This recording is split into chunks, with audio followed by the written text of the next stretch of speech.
Good evening. I'd like to call to order the meeting of the Community Industrial Development Committee. Present on the committee are Councilor Daigle, Councilor Manning Martin, Councilor McGinn, Councilor Welton, and myself, Councilor Gould. Also in attendance, Councilor Rosignol, Councilor Melville, Councilor Gamache, and Councilor Higgins. I'd like to open it up to the petitioner, Attorney Kelty, if you would, please. Or would you prefer? Okay.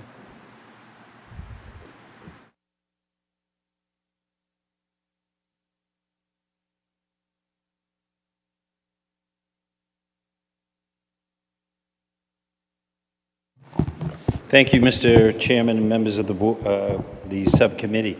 For the record, my name is John Kelty. I'm an attorney. I have offices at 40 Lowell Street, Peabody, Mass., and I appear on behalf of the petitioner in this instance, which is Linfield Street Holdings, LLC, and my client also is here this evening. We've asked, generally some months back, we've asked that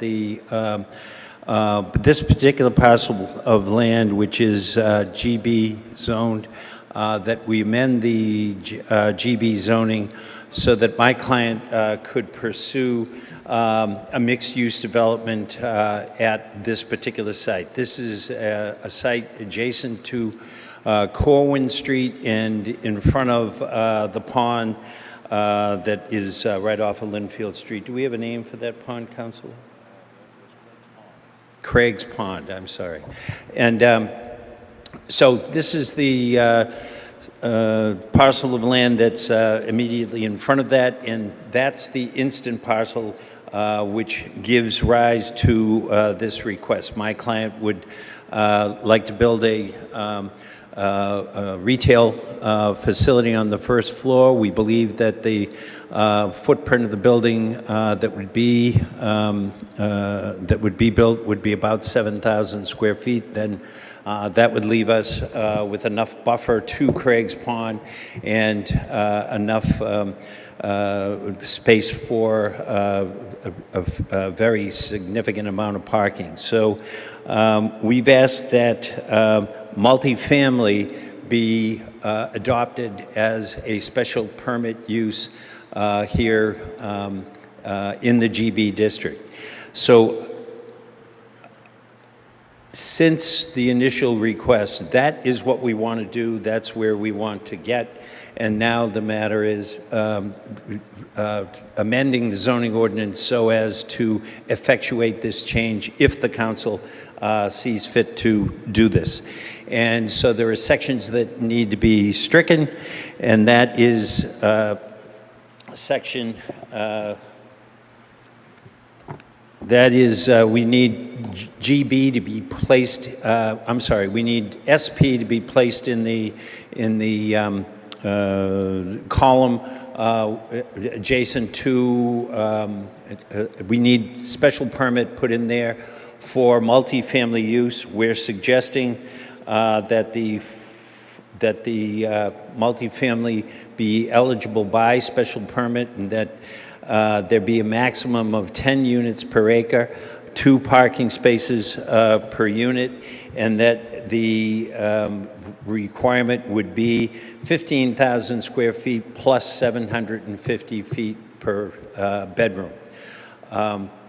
In this particular instance, we would, if this zoning change were adopted, we would develop a plan, come before you for a special permit, present the number of units, determine whether or not we comply with zoning, and move forward. And this council could grant a permit.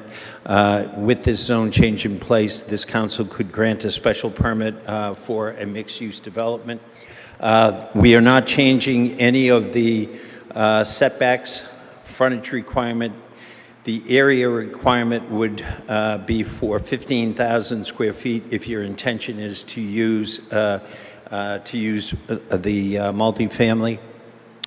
In the zoning district, currently you can develop on 5,000 square feet. We would leave the frontage the same, side yard setback, all of those would remain the same. The limitation on height would be 3 stories or 36 feet, and that's what currently the zoning provides, and we would leave that the same. I put together a package which is kind of a working package which has some of the language that would, if we go forward from this evening, that would need to be adopted. And then I've created, along with Kurt Bellavance from the department, we've created kind of a worksheet where we took pictures of the zoning ordinance and showed how we would accomplish the things we've asked for in writing. They would be, if they were accepted, they would be a late ad. I'm not sure you want to consider accepting these worksheets at the moment. If you don't, that's fine. We do know that there is real concern about other areas in the city that are GB zoned, and there are at least the area of, there are 2 parcels of land on, well, 3, 4, some of which are already developed on Foster Street, 2 which are recently purchased and under 15,000, well under 15,000 square feet at the corner of Oak and Foster. There is an area which is the Bleachery. In that particular area,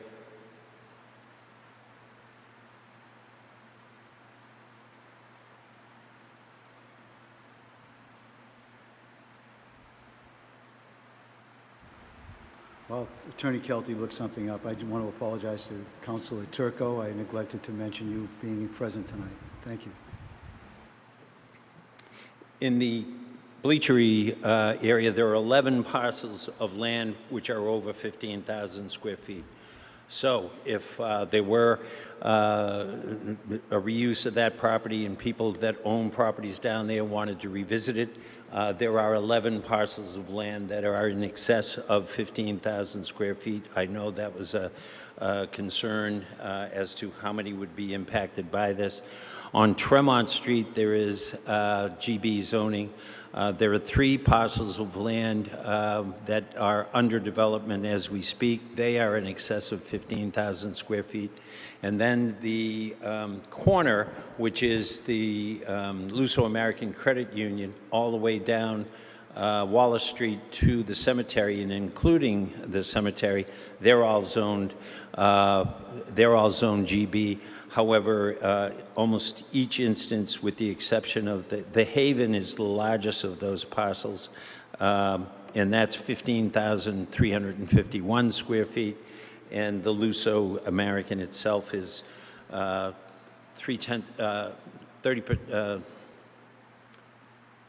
somewhere in the vicinity of 20, it's 0.33 acres. So I think that's like 30, I think that's 15, 16, 17,000 square feet. So those are the parcels. There was concern that the builder's supply facility would be eligible. They are IL zoned. And other properties fronting on Walnut Street are IL zoned as well. So there's not a great deal of impact down there on Tremont Street. I believe none on Foster Street, and it's the risk or the place that I think people are concerned about would be the 11 parcels at the Bleachery, which is the area behind Diorsey's Bakery and off of Foster Street and Washington Street, that corner. I have worked this week with Community Development Department in the person of Kurt Bellavance, and we are happy to share these worksheets if at the end of the meeting or during the meeting if you'd like to see them. And with that, I think that that's my presentation. And if Thank you, Attorney Kelty. I'd like to call up Mr. Bellavance, please.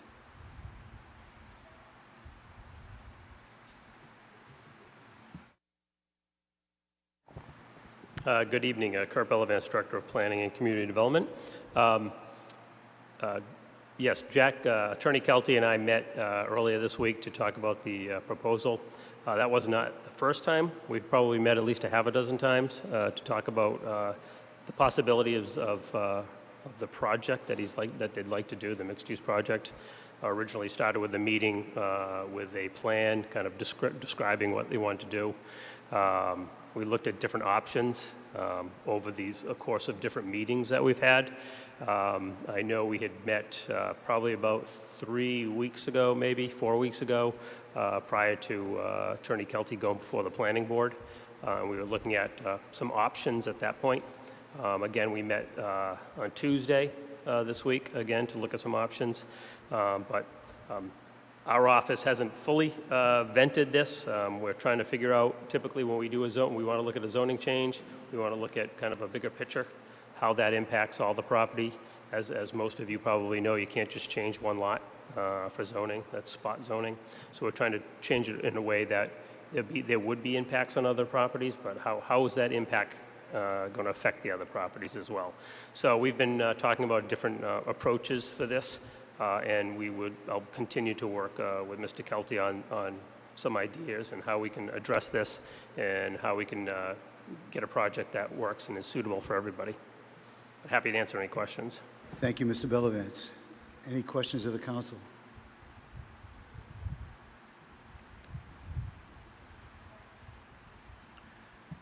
Councilor Weldon.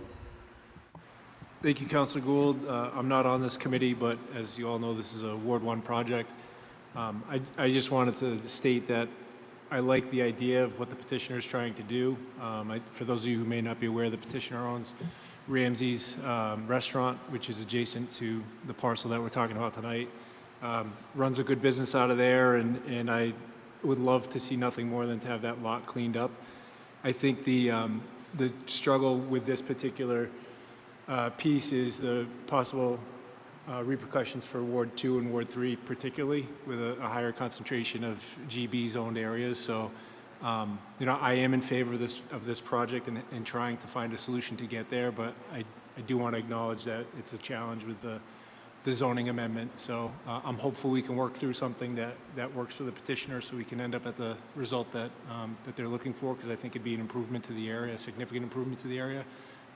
But I do understand that we're trying to figure out the best way to do it zoning-wise. Thank you, Councilor Gould. Thank you, Councilor Weldon. Councilor Melville, please. Thank you, Mr. Chairman. I appreciate the opportunity to speak. Just that my one request is that if all the councilors could be sent whatever the worksheet is once it's provided to the clerk. I'm curious to see what the various options are from that standpoint. And just to go off of what Councilor Welton said as well, as being a vacant property, I am motivated to see something positive come from that location, and I think the petitioner and the business that they run, and being lifelong Peabody residents, is going to be is kind of the type of business and the folks that we want doing that kind of project here in the city of Peabody. So, I can tell you that I have full faith in that they can pull off whatever we can finally come up with to give them that opportunity, and I look forward to seeing what that comes to be. Thank you. Thank you, Councilor Melville. Do we have can I have a motion to receive, please, on the worksheets? Councilor McGinn. Motion by Councilor McGinn. Attorney Kelty, will you hand those out? Mr. Chairman? Yes, I Councilor. was just wanted to speak. I'm just to be upfront. I'm going to object to the late receipt.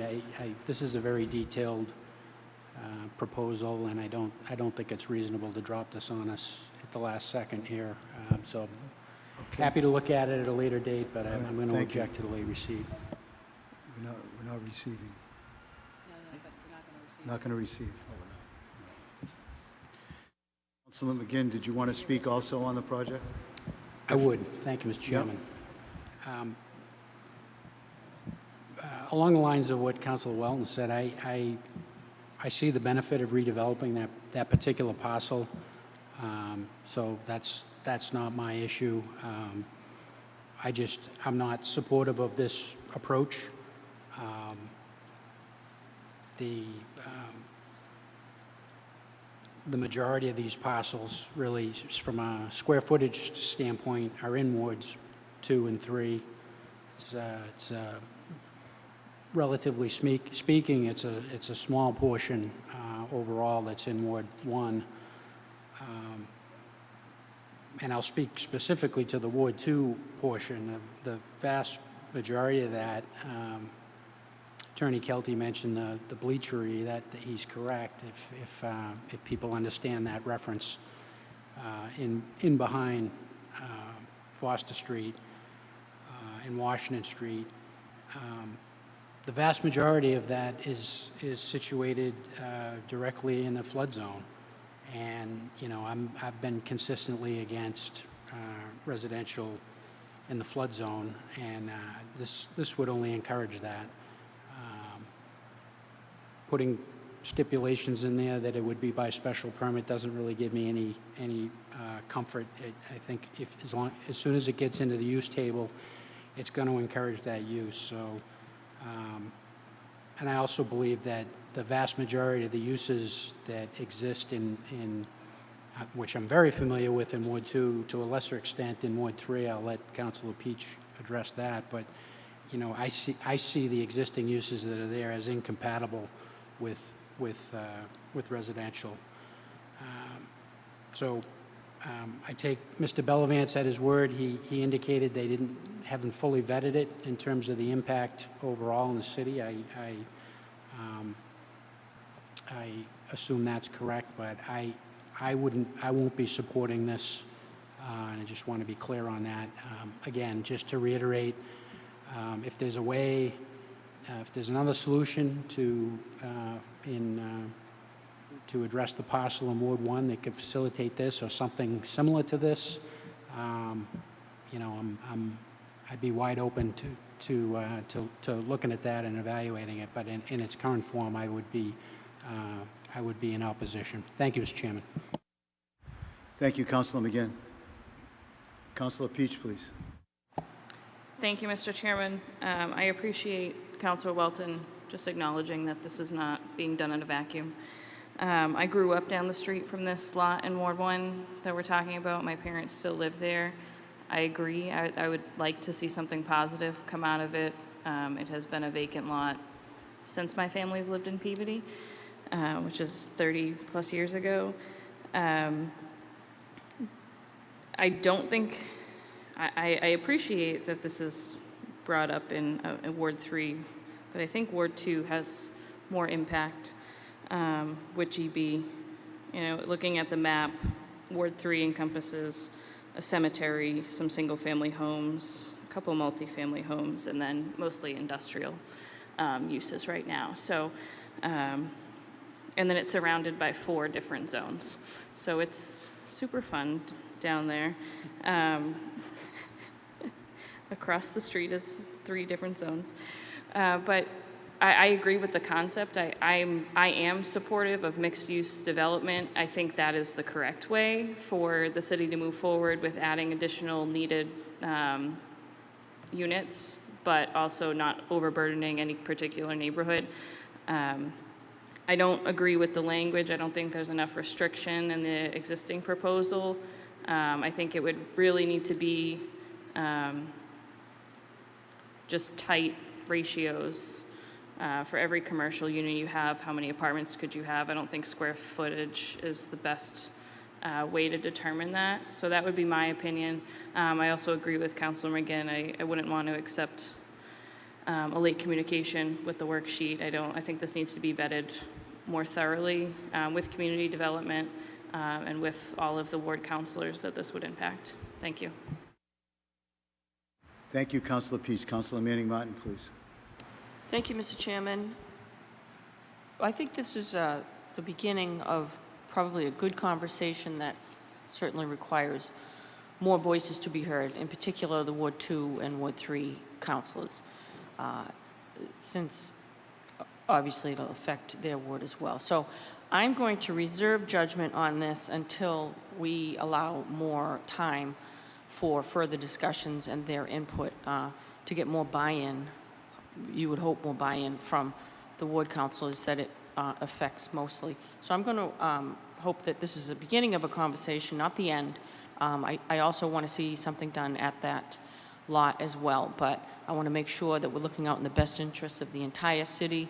And I know we're acknowledging that we can't spot zone. I understand that, but that's why we don't spot zone, is that we want to do what's right for the entire city and not just one particular parcel. So I'm going to reserve judgment and hope this is the beginning of a continued kind of workshop on this concept, okay? Thank you.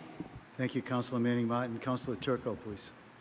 Thank you, Mr. Chairman. Just for clarity, because I've been asked this question a few times, this is only the front-facing parcel to the left of Toscano Forno. It's a half-acre parcel. This is not the Alfine building in the rear of that parcel.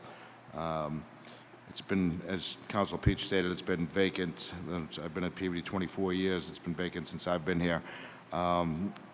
I had discussions with Ramsey about this a couple of years ago. And prior to Ramsey owning it, it was owned by Pat Tedisco. And then prior to that, it was Comtank. And we had always looked for some avenue to develop this and do something. And now Ramsey owns it. He's credible. He's a good business owner. I think that the impression I get from the council is we'd love to see something happen there. But I also agree with Council Welton and others that have said this zoning change is not the avenue to take. I would never subject the rest of the city to a broad zoning change like that. I do consider it broad, even with the special permit requirement. As Council McGinn said, I have very little faith in that doing anything other than subjecting us to litigation in the future with other parcels. So with that said, I think it's a little bit of work for community development, a little bit of work for us, but I think that in the very near future, I'd like to see us all put our heads together and come up with an avenue to do this. My vision, and I think if I understood Ramsey properly a couple of years ago, was more similar to a one-to-one for commercial units, for apartments, or in that ballpark. I think that works. Directly across the street, you have Ace of Fades. And that building is commercial on the first floor and residential above. I think that was a pre-existing, which is how they did that. I would like to see, similar to the parcel that Council Welton was very effective at getting resolved, was it next to Rizzo's. Roast beef was a vacant parcel for decades, and now you have a beautiful duplex on that property. So I'd like to see that. As you all know, I live 5, maybe 6 doors down from this parcel. I actually recently, maybe 2 weeks ago, 3 weeks ago, got a call from the gentleman that owns the 3-family to the left of it about the weeds and the trash, and very impressive. I didn't even have to call anybody, and within 48 hours, Ramsey was, or either Ramsey or Toscano Forno, they were on top of it and had a landscaper in there. So these are good people that we're working with. I'd like to see it done. I just don't believe this is the avenue to do it. Again, I've racked my brain on it as what we can do. I'm pretty sure that we can come up with something, though, to move forward with this. Thank you. Thank you, Councilor Turco. We have a member in the audience who'd like to speak, Mr. Russell Donovan.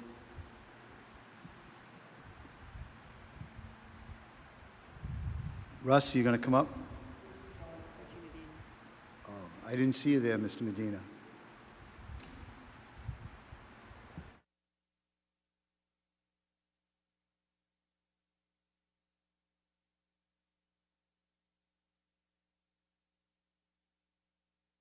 Hello, Mr. Medina. Please identify yourself for the record, please. That one? Thank you. The right button, press the button. Okay, can I get my glasses on here? My name is Richard M. Medina, and I live on 1-B Laurel Street, which is across from Luigi's. You might know it was Artie's, it was Holden's at one time, it was Mrs. G's. I live right across there, and I've been concerned with this property, I would say for over 20 years. Before it was, while it was Remus, if the members of the committee, the council. Okay, so I'm going to start with my prepared speech. My name is Richard M. Medina, 1B Laurel Street, A1 Zone District. I read the legal ad and the public notice, and after reading it, I wondered, where is this GR district? To my amazement, after looking at the zoning map and looking for areas in dark blue, I was surprised to see 133 Linfield Street, Newhall Plaza, Toscanas, included with Foster Street and the former A.C. Lawrence land between Tremont and Upton Streets in Ward 3. My dad worked on A.C. Lawrence in the Beam House, and I know that area well. And my mom worked in car leather. For those of you old-timers, that's now a housing development. So I'm very familiar with that area also. When my wife Ann and I bought our house, a small cape on 6,000 square feet lot on the southern side of Linfield Street, it was and still is a single-family zoned area. The northern side was and still is R1B, allowing for single and two-family. There were several non-conforming businesses that were grandfathered: Holden's Dairy, Holden's Gas Station, the Yankee, Broughton's Dairy, and Remus Leather. Many of these have changed ownership, but remained low impact. Some of their zoning changed to NB, neighborhood business, catering to the needs of the area. When Remus closed, the land was zoned, and again, this is my recollection, NB, neighborhood business, conforming to other businesses in the area. Now I wonder when and why it changed from NB to GR. I asked City Hall, but I got no reply.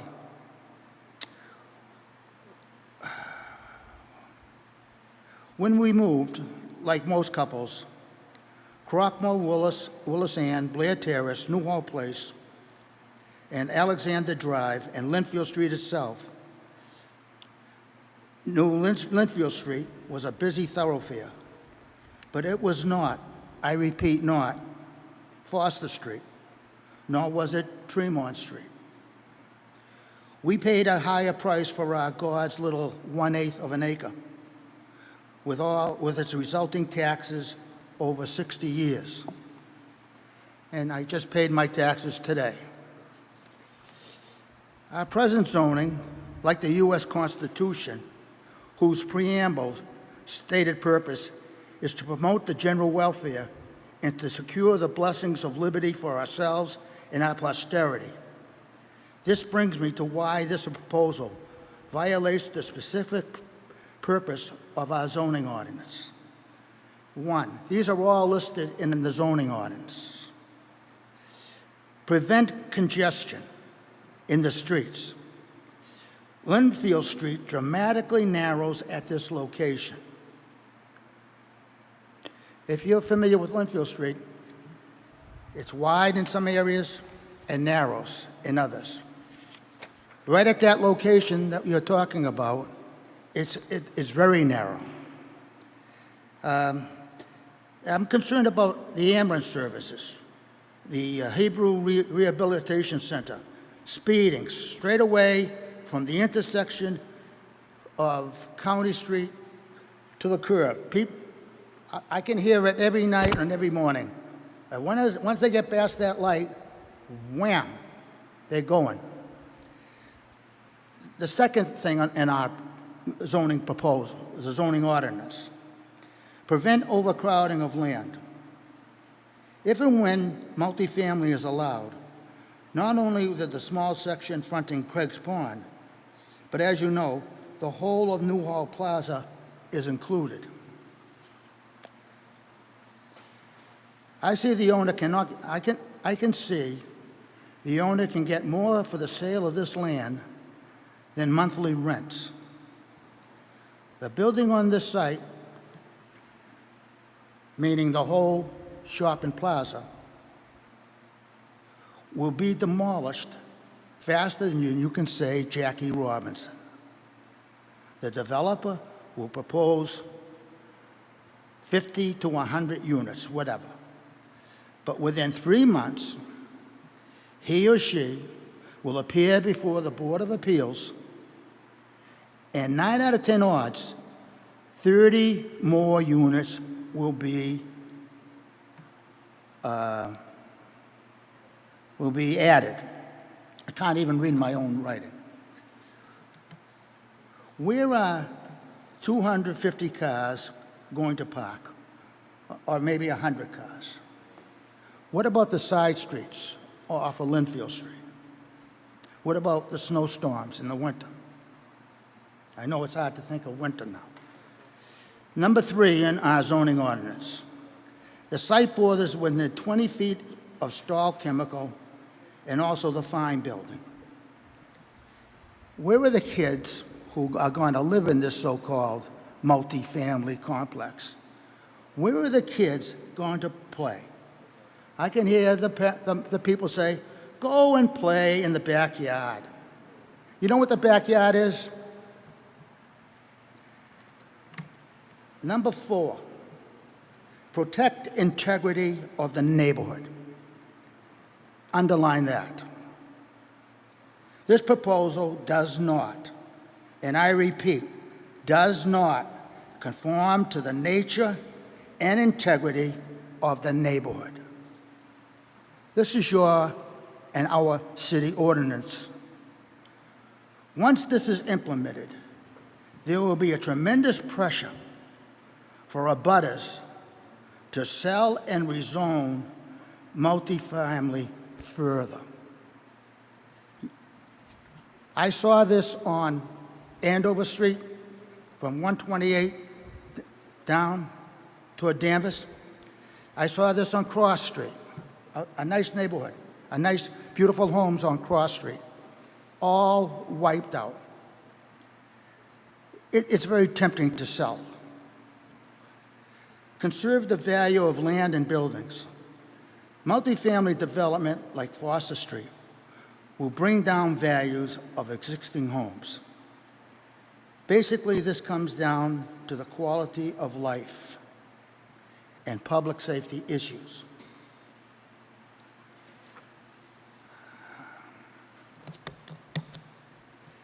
At the Planning Board on June 6th, before the meeting started, I made a small request to the chairman.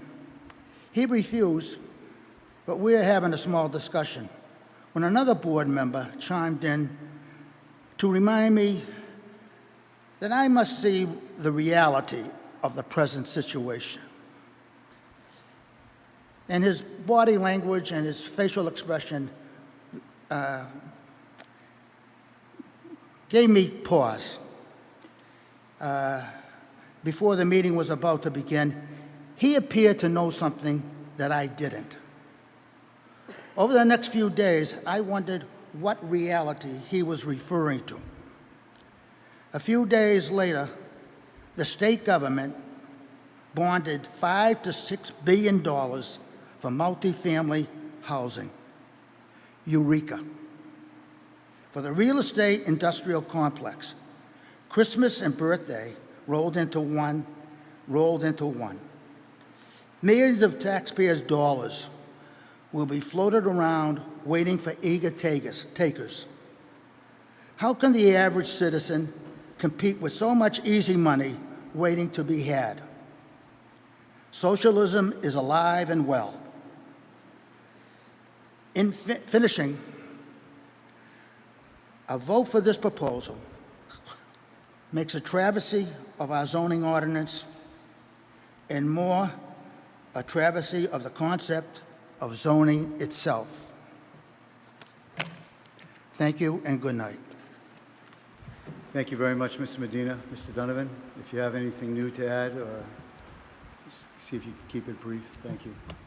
Thank you very much. For the record, my name's Russell Donovan, 12 Quail Road, which is right down the street from this proposal. First of all, what I'm asking the City Council to realize, it's not this development, it's a city-wide ordinance change.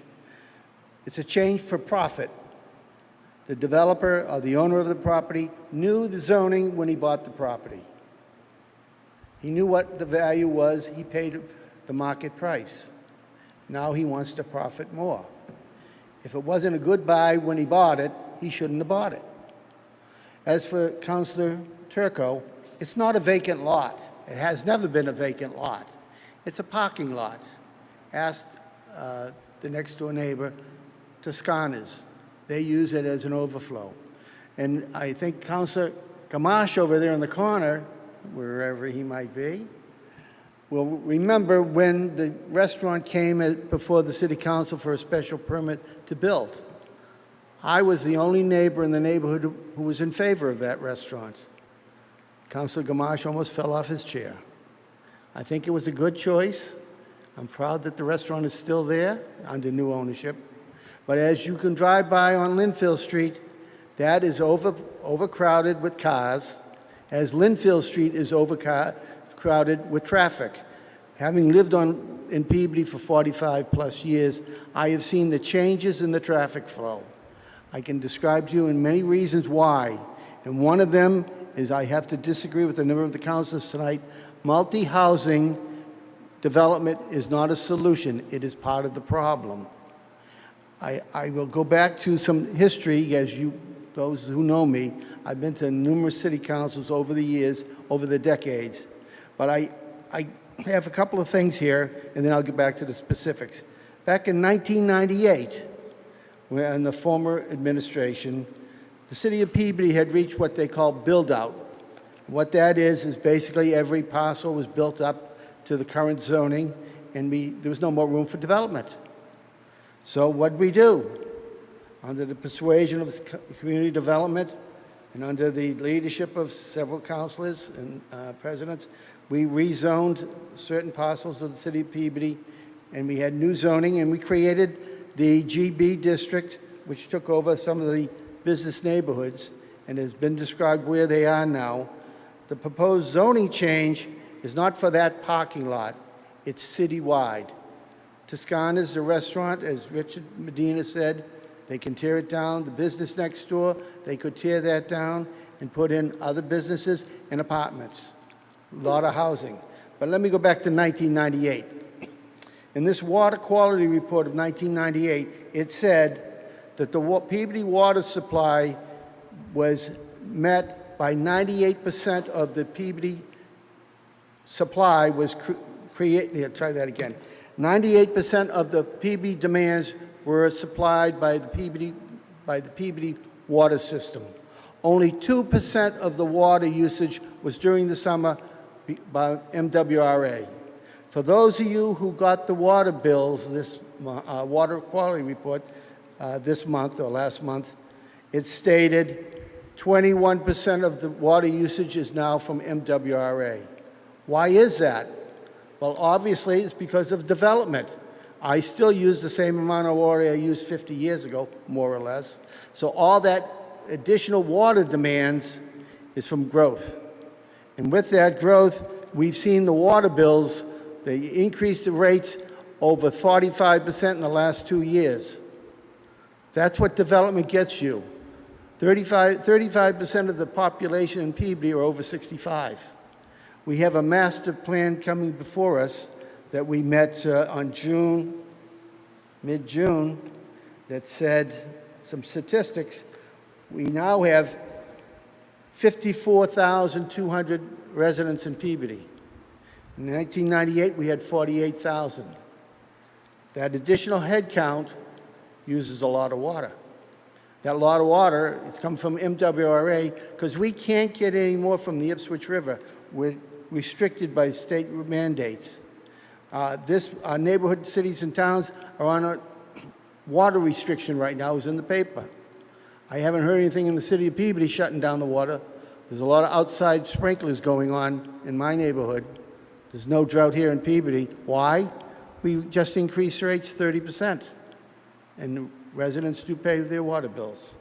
Anyways, going back to the development in question, again, tonight, as we speak, the proposal has changed again because the presentation I got in the legal notice had a matrix of a lot size of minimum of 20,000 square feet.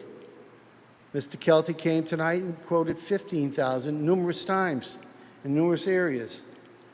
On Linfield Street, that vacant lot, which is a parking lot, has been for 30 years, and has been used as a parking lot for 30 plus years, is about 23,000 square feet, I believe. And a number of years ago, before the zoning change, that was zoned residential R1, which at that size you could put in two houses. Two houses, and the property sold for $600,000 recently. You could put two house lots in there, and there'd be average cost of $300,000, which is a marketable rate right now in the real estate market for single-family homes. And that would only be 2 or 3 cars per lot, not 10 or 15 or 20 businesses coming in and out. Traffic has changed in Peabody. Traffic has changed in lifestyles. When I moved to Peabody, we'd get an occasional UPS truck coming down the street. Once in a while, we'd get a FedEx. Nowadays, we get both several times a day. So the truck traffic has increased tremendously in Peabody, as has the traffic all over.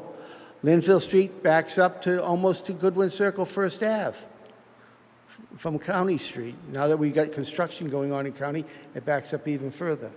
But going on, the changes coming to you tonight haven't been reviewed. I haven't seen it. 15,000. They talked about a 20-foot rear lot. Single-family homes in R1 district have to have a 35-foot setback, rear yard, 20. You're going to have multi-families in there. Number unknown. We have traffic. Along with this, it's zoning for profit. In the other areas, and I think Councilor McGinn mentioned, under the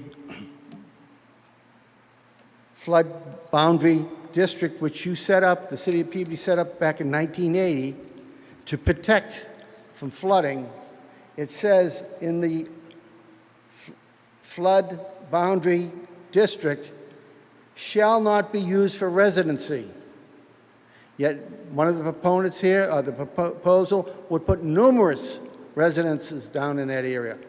Anybody who goes down Foster Street can see all the cars parked on Foster Street, day in, day out, overnight, because of the traffic and the occupancies off the adjacent lots and the condominiums and apartments down there. We don't need more traffic in Peabody. We don't need more housing in Peabody. Whoever came up with the idea that we can fit them all in Peabody has got to be making a bundle of money, because we don't need them. A number of years ago, under the former administration, they were talking about closing a school. Now we're talking about building a new high school, building new schools for people who are not in our district, who just came in. Back in the old administration, they talked about taking in out-of-district students to fill the empty classrooms in Peabody. Now we're overflowing. What's that cost? My taxes have gone up. Affordable housing is a myth. You know, rent control doesn't work. Affordable housing, if you look at it, it shifts the burden to the taxpayer, because the developer is going to get a tax break. They're going to pay less in real estate for their properties, and I am going to be paying more to cover that cost. But going back to the proposal, 15,000 feet, numerous properties down off of Foster Street. This is all new, but they're here tonight looking for you to vote. This should be put on hold. Actually, in my opinion, it should be canceled, because it's not right for Peabody. Look at the traffic. Look at what it does. Look at your own zoning. The map, the definition of general business says, and I will read the last section, residential uses are not allowed. To that point, under the strength of zoning, it's forbidden. If you give them leeway, they will take a mile. Because what happens is, as we've seen it with Zoning Board of Appeals and other things, the attorneys will come and go to work. And next thing you know, the Elks will have housing. We went through that. The city strongly protested the housing residential requirements down when the Elks sold their property to the real estate developer. The city was strong against that because it was in the flood zone.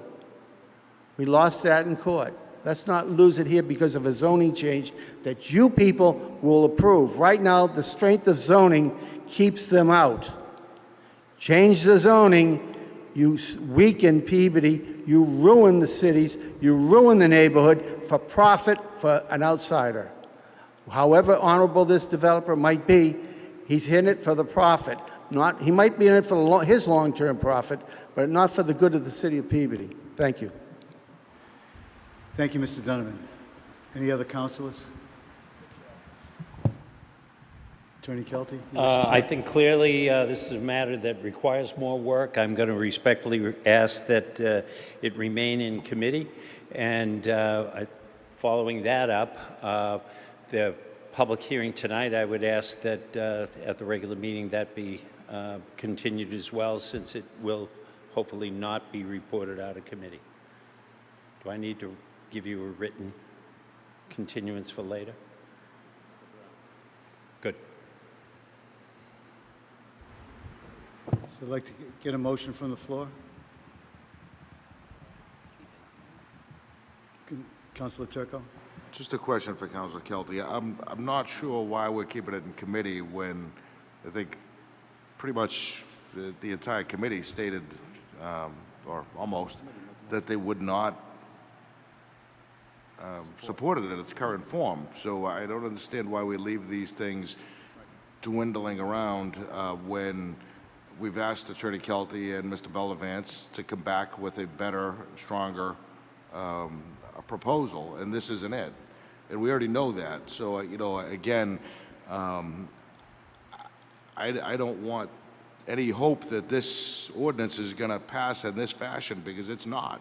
I don't believe it is. I believe we've all stated that. So why would we keep this in committee and cost, you know, Ramsey more money to keep coming back about an ordinance that we're not going to support in this form? We've said that.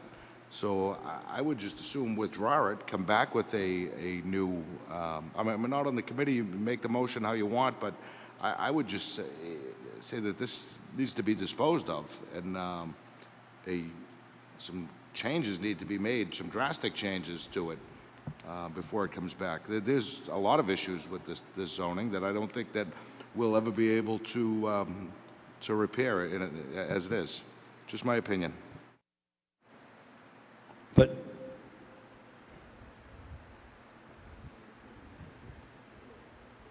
think that's, if I may, Mr. Chairman, I think that's what the subcommittee's about, that we would work on it in a subcommittee format and then hopefully be able to derive something that is acceptable to the members of the council. I don't see hope for as presently drawn, so that's why I asked remain in committee. Thank you, Attorney Kelty. Councilor McGinn, please. Thank you, Mr. Chairman. I agree with Councilor Turco. I think, you know, if the petitioner were to withdraw, you know, I don't see it going forward even close to this structure. I mean, again, I think we're looking for a solution that might be more parcel specific, and I don't think that's a citywide zoning request. So, again, that's just wanted to get on record that I agree with Councilor Turco. I don't see the value of this in its current form staying in committee. Thank you, Mr. Chairman. Councilor Rossignol, please. Thank you, Mr. Chairman. I wasn't going to speak on this matter, but Councilor McGinn, that's exactly my thinking. That what's before us in subcommittee, even though I'm not on the subcommittee, is a zoning change. And as you heard Councilor Peach and Councilor McGinn and Councilor Welton, who's in favor of the project but not in favor of a zoning change, I don't see what the purpose of this staying in subcommittee as a zoning change would be, because I can speak for myself. I'm not in favor of a zoning change either. So I think keeping this in committee would be a moot point. Just my 2 cents. Thank you. Thank you, Councilor Rossignol. Do I have someone that would make a motion, please?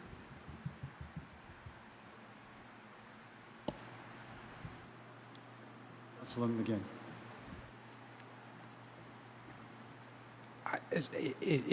I don't know, I'd like to hear from the petitioner if they're inclined to take that direction and withdraw. If not, I'd move for a negative recommendation out of the committee. Thank you, Councilor McGinn. Attorney Kelty, please.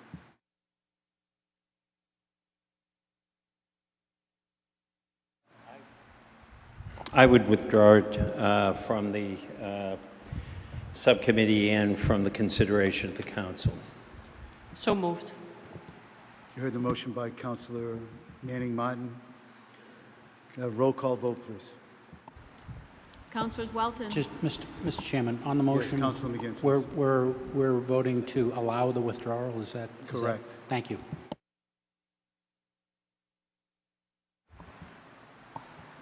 Councilors Welton. Yes. McGinn. Yes. Daigle. Yes. Manning Martin. Yes. Gould.